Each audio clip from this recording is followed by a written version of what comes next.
Everybody. तो कल हमने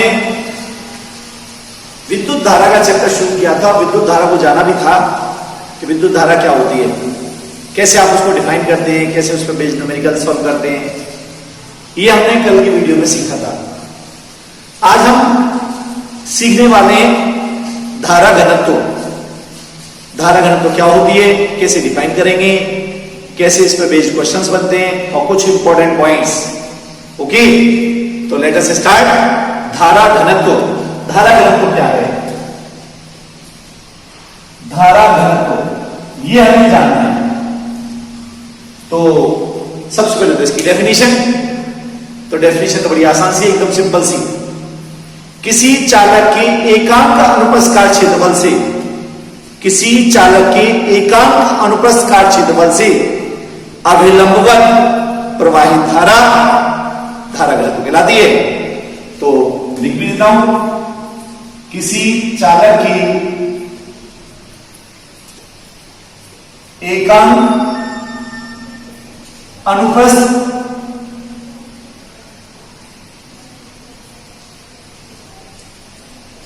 क्षेत्रफल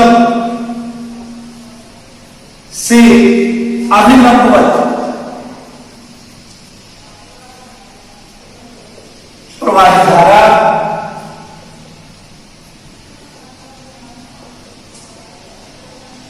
धारा घनत्व कहलाती है। जिसे व्यक्त करते हैं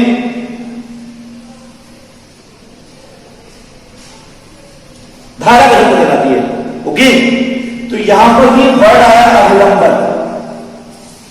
कंपल्सरी है लिखना, याद रखना, कंपल्सरी है, बोलना जरूरी है। नहीं बोला तो गलत भी हो सकता है, ध्यान रखना ये बात। तो इसलिए इस वर्ड को बोला जाना कंपल्सरी है। ठीक है, अब बात आती है, ये तो हमारे पास बन गई डेफिनेशन। समझे कैसे? मान लो ये मेरे पास कोई चालक, अनुप्रस्थ परिच्छेद मैंने शो कर दिया, यहां पर ये चालक का ये शो कर दिया।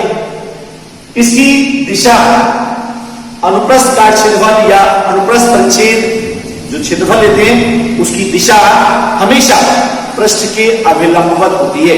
पृष्ठ के अभिलंबवत मींस ये डायरेक्शन होगी इनके क्षेत्रफल सदिश की दिशा, क्षेत्रफल सदिश की दिशा ये वाली होगी। ओके, और यहां पर ये इसमें से धारा प्रवाहित हो रही है, ये यहां से धारा प्रवाहित हो रही है। धारा प्रवाह की दिशा ये वाली है। तो मैंने कहा कि डेल्टा आई धारा प्रवाहित हो रही है डेल्टा एस क्षेत्रफल से। क्षेत्रफल को डेल्टा एस या डेल्टा ए भी ले सकते हैं, नो प्रॉब्लम। तो यहां पे डेल्टा आई धारा प्रवाहित हो रही है डेल्टा एस क्षेत्रफल से। तो धारा घनत्व क्या होगा? तो जिस दिशा में क्षेत्रफल सदिश है वही दिशा धारा प्रवाह की दिशा है, सेम डायरेक्शन है। तो यहां पर आप क्या बोलेंगे? धारा घनत्व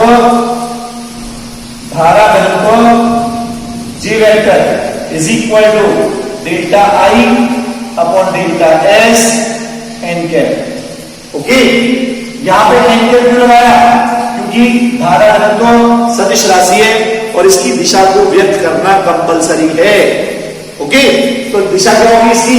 ये वाली जो दिशा मैंने बनाई है। अब धारा घनत्व की दिशा पूछी जाए, ये तो एन कैप तो इसकी दिशा होगी, क्षेत्रफल सदिश की दिशा। तो धारा घनत्व की दिशा को अगर कभी कहा जाए आपसे तो आप याद रखेंगे धारा प्रवाह की दिशा के अनुदिश।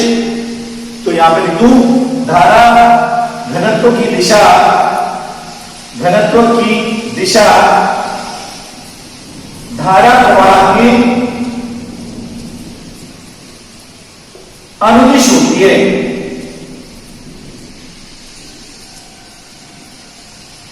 ठीक है, ये इसकी दिशा हो गई। जे की दिशा धारा घनत्व जैसे व्यक्त करते हैं और जिस दिशा में धारा प्रवाहित होगी वही दिशा होगी धारा घनत्व की। एक और बात, धारा घनत्व को किसी स्पेसिफिक पॉइंट पर ज्ञात किया जाता है, बिंदु पर, किसी ना किसी बिंदु पर। तो यहां पर हमें ये क्षेत्रफल दिया था पूरा। मान लो किसी बिंदु की बात करो, एट एनी पॉइंट, किसी एक स्पेसिफिक पॉइंट बिंदु के लिए। तो यहां पे यदि किसी बिंदु पे बात करो, delta S tends to 0, delta S बहुत छोटा हो, टेंड्स टू 0 हो, तो तो ऐसी कंडीशन में क्या बोलोगे, आप कहेंगे जे, ये तो यहां बोल जाता है औसत, तो यहां पे आएगा इंस्टेंट, तात्क्षणिक, इंस्टेंट। ओके, तो J vector is equal to, तात्क्षणिक लिखा मैंने, limit delta S tends to 0 delta I by delta S और एन कैप। आप जानते हो जहां पर लिमिट लगा देते हैं वहां पे डेल्टा को रिप्लेस किससे करते हैं, डी से, तो क्या आएगा, J instant vector is equal to D I by D S और यहां पे ये एन कैप। ओके, ये बन गया। तो यहीं से हमें ये पता चल गया कि धारा घनत्व तो सदिश राशि है। राशि कैसी है, ये सदिश, दिशा मैंने बता ही दिया, दिशा लिख दिया मैंने, सदिश राशि है, दिशा ये हो गई आपके पास।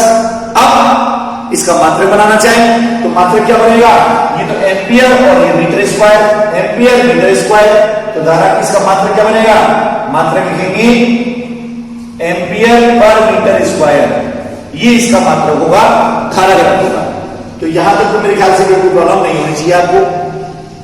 ये तो बात हमारे पास क्लियर हो गई हमें। अब एक प्रश्न और उठता है कि अगर मान लो जिस दिशा में धारा प्रवाहित हो रही है वो दिशा क्षेत्रफल सदिश की ना हो, तो वो सेम डायरेक्शन नहीं हो, यानी क्षेत्रफल सदिश की जो दिशा है उस दिशा में धारा प्रवाहित नहीं हो रही हो, तो फिर क्या करें, तो देखें जरा कि यदि विद्युत धारा क्षेत्रफल सदिश की दिशा के साथ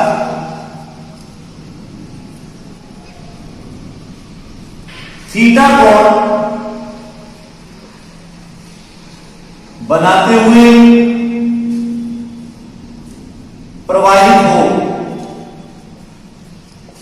तो अगर थीटा कोण होगी तो क्या होगा, तो देखें आप जरा डायग्राम इसका, ये यहां पे धारा की दिशा,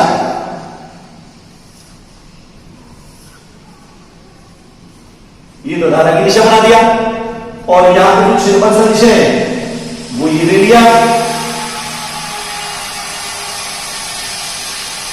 ये क्षेत्रफल सदिश की दिशा। तो यहां पर अगर मैं अविलंब डालूंगा तो अविलंब की दिशा ये बन जाएगी एन कैप, ये तो धारा की दिशा है और ये एन कैप की दिशा, ये दोनों की दिशा है थीटा, ये थीटा है, डेल्टा एस क्षेत्रफल दे रहे हैं। तो आप धारा की दिशा में, ये धारा की दिशा है, तो धारा की दिशा में इस डेल्टा एस का घटक लेंगे, तो डेल्टा एस का घटक क्या आएगा, आप जानते हो कोण के साथ वाला घटक क्या होता है, कॉस, तो यहां पे इसलिए डेल्टा एस का घटक क्या लिखूंगा, डेल्टा एस कॉस थीटा। ठीक है, मैंने इस डेल्टा एस की दिशा वाली थी क्षेत्रफल सदिश की दिशा, अविलंब बताई थी मैंने आपको कि क्षेत्रफल सदिश की अविलंबन होती है, तो पृष्ठ की अविलंबन एन के डाला हुआ है, ये दिशा है क्षेत्रफल सदिश की, तो इसका घटक अगर मेरे को इस दिशा में चाहिए तो आपको मालूम है कि कोण के साथ वाला घटक कॉस लेते हैं, तो कोण के साथ वाला घटक कॉस है, तो हमने इसको लिखा delta S cos theta. Okay, तो अब इस कंडीशन में हमें धारा घनत्व निकालना पड़े, तो क्या लिखेंगे, तो लिखेंगे तब J is equal to delta I upon delta S cos theta.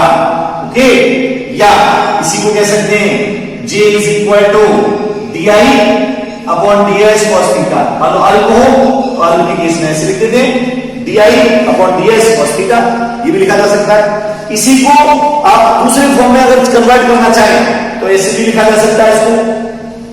देखें जरा, यहां पर इस टर्म को मैं घात में ले आऊं तो क्या आएगा, DI is equal to J DS cos theta.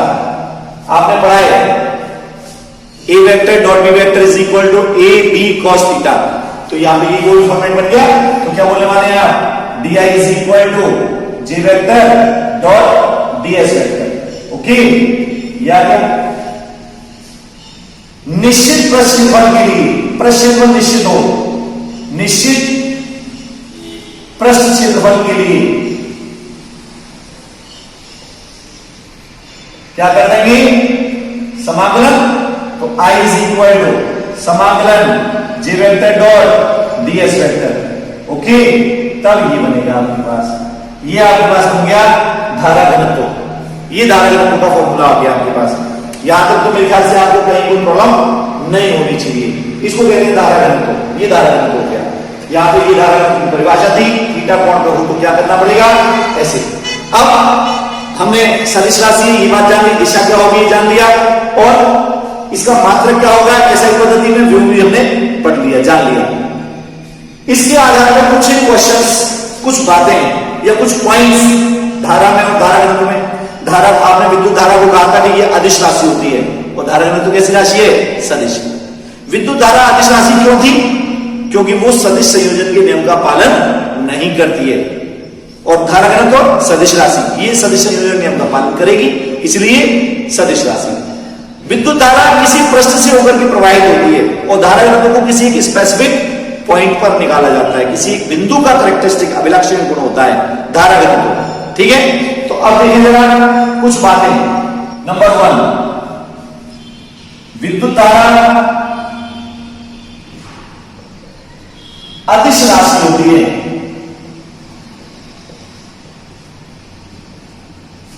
Reason आपको मालूम है, सदिश संयोजन नियम का पालन नहीं करती है, जबकि धारा घनत्व सदिश राशि होती है।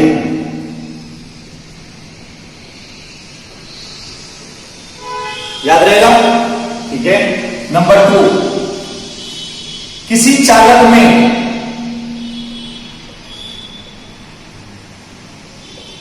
विद्युत धारा का प्रवाह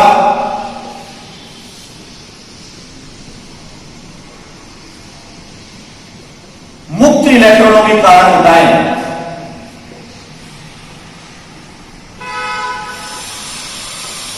इसका मतलब क्या हुआ, क्या आविष्वाहक कौन होता है, मुक्त इलेक्ट्रॉन। चालक का आविष्वाहक कौन है, मुक्त इलेक्ट्रॉन। आविष्वाहक कौन है, आविष ले जाने वाला, आविष को ले जाने वाला, आविष को प्रवाहित करने वाला। तो यहां पर विद्युत धारा का प्रवाह कौन होता है, मुक्त इलेक्ट्रॉन। चालक की बात कर रहा हूं। और नंबर 3, अर्धचालक में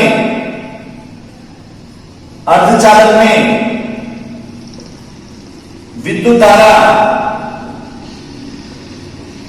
का प्रवाह मुक्त इलेक्ट्रॉन तथा होल के कारण होता है।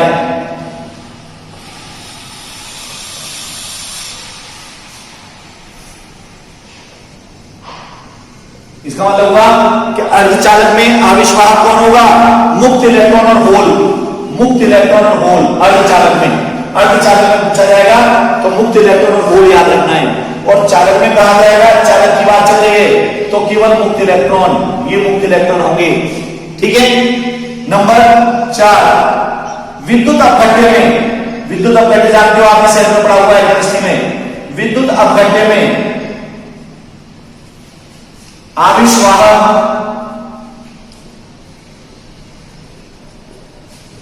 धनायन तथा ऋण आयन होते हैं।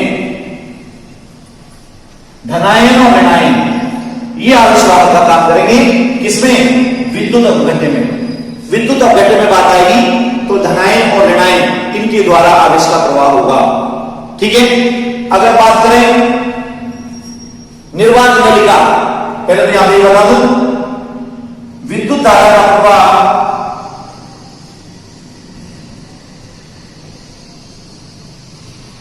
निर्वात में भी संभव होता है।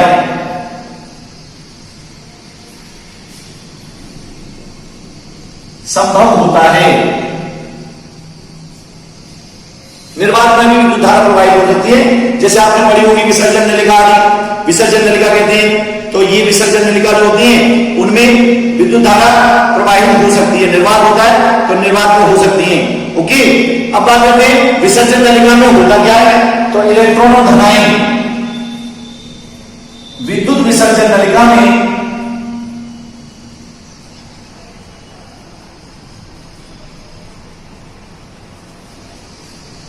विद्युत धारा इलेक्ट्रॉन तथा धनायन के कारण प्रवाहित होती है। यानी आविष्वाहक कौन है? इलेक्ट्रॉन और धनायन। कहां पे? विसर्जन नलिका में। विसर्जन नलिका में ये होते हैं। ठीक है, नंबर 7 आप देखेंगे आवेश संरक्षण के अनुसार, आवेश संरक्षण के अनुसार मान लो ये कोई चालक है, ये चालक है, तो जितना आवेश इसमें प्रवेश करेगा उतना ही आवेश इसमें से बाहर निकलेगा, चाहे यहां पे बड़ा है चाहे यहां पे छोटा है। तो जितना आवेश उसमें प्रवेश करता है उतना ही आवेश उससे बाहर निकल जाता है। तो आवेश संरक्षण के नियमानुसार प्रवेशित आवेश बराबर निर्गत आवेश, उतना ही बाहर निकल जाएगा। तो इसका मतलब ये हुआ कि धारावाही चालक कभी भी आवेशित नहीं होता है। जिसमें धारा प्रवाहित हो रही है वो आवेशित नहीं होगा। 1 नंबर का मोस्ट इंपोर्टेंट क्वेश्चन है, अक्सर पूछ लिया था बोर्ड एग्जाम में, तो आपको याद रखना है धारावाही चालक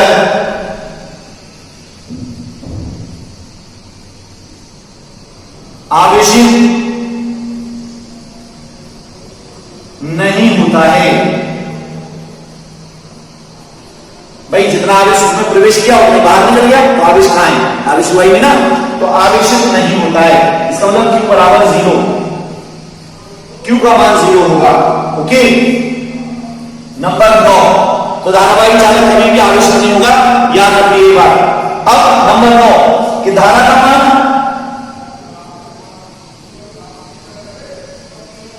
चालक की अनुप्रस्थ परिच्छेद या अनुप्रस्थ का क्षेत्रफल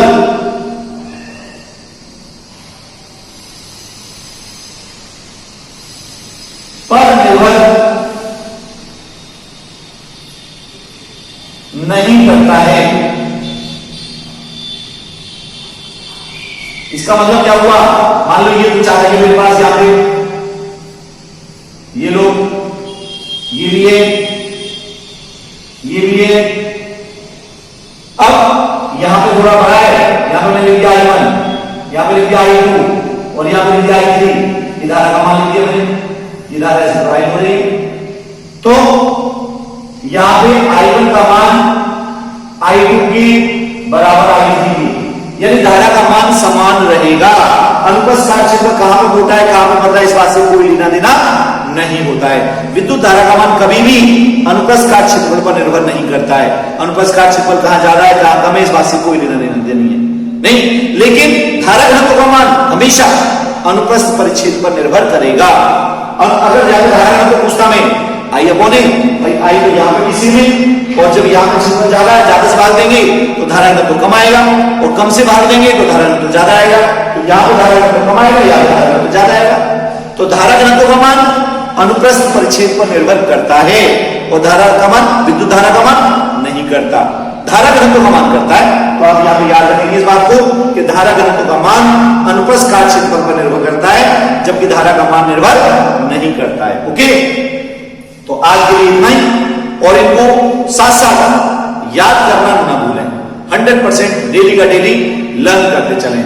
ओके, तो आज के लिए इतना ही। थैंक यू, कल फिर मिलेंगे नए वीडियो के साथ।